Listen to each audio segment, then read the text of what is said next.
Here you go. Pin 2 on the SATA pin out is plugged into E71. That's the green wire. Pin 3, E72 is the pink wire.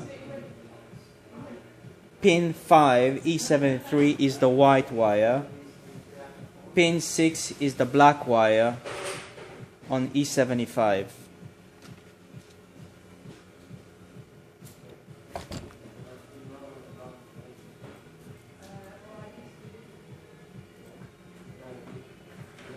Just showing you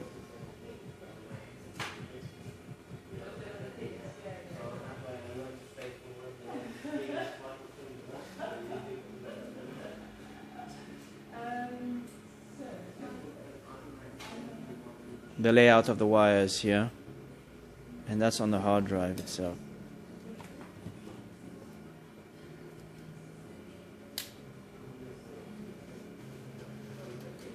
It's all soldered